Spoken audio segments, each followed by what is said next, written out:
There are two distinct reasons why people have what they want and others don't. And it can be difficult to hear because the truth will do that. Uncomfortable truths based on 30 years as a psychotherapist, psychologist and coach working globally with all different kinds of people. And what I know about people is they don't want to look at their part. We want to look at why we can't have something rather than what we stand to gain through putting the work in to get it. Two things happen. People have generosity of spirit. We give to other people, not overgive. We're generous because we do the right thing.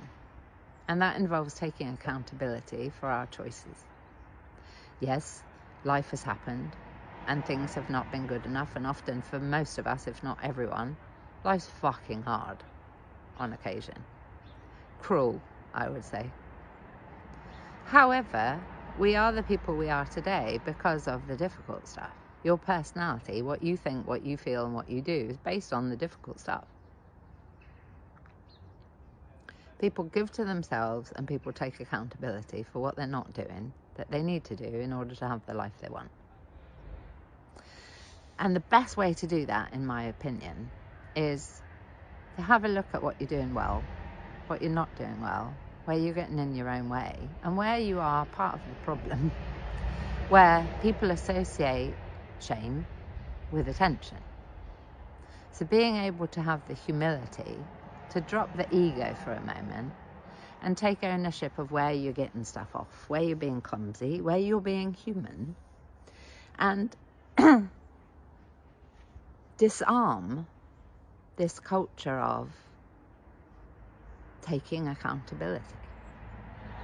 Because we fear judgment so much, because we bully us, because we are so flipping harsh, we end up projecting onto others. If you see me, you'll see that I'm bad. We never really fear people seeing us in all of our glory. We assume people will see us and judge, and in some kind of way reject or dismiss or whatever. We do that to us, so we assume other people will do that to us. True or true? So bullying is so prevalent in our culture, and we don't generally associate bullying with adults. However, if you look at social media feeds and the news, for example, it's littered with the normalization of people being undermined and bullied, publicly shaming other people. In the feed, generally speaking, people allow it, people collude with it. I have pages all over social media and I have a 3-strike and you're out rule. Generally speaking, people don't put public shaming, judgmental stuff in the feed. They're generous spirited people because that's what I encourage of us, to look at our part and look at where we can learn and ego stroke and celebrate our preparedness to do so. Whenever and if ever there's bullying, ironically it comes from healers. When I check people's feeds, it's a fucking healer. And yet we're encouraging other people to look at themselves, expand, grow, do better. And one thing I know about healers, and that involves therapists and coaches and doctors and nurses, is they always find reasons, in the first part of life anyway, in the 1.0 of life, they always find reasons why they can help other people and not themselves.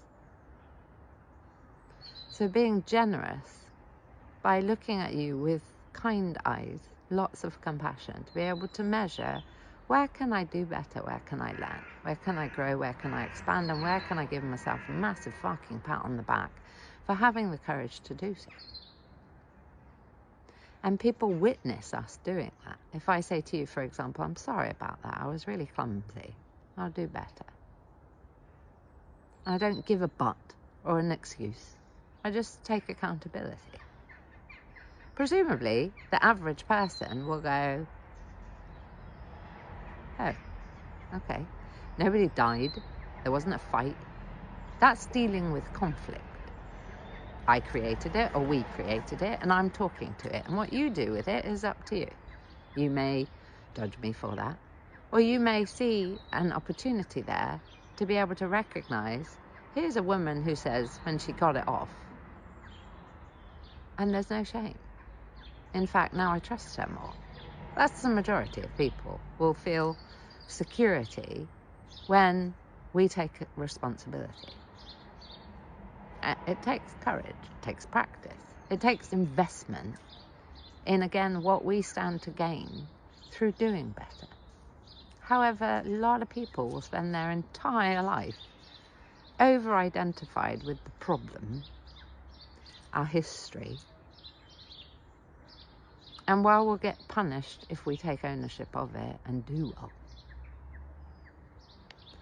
So whilst our soul is offended every time we turn a blind eye on the truth and the difficult conversations that get to happen and the courage that's required in order to step outside of our comfort zone, which isn't fucking comfortable for the most part, it's simply familiar.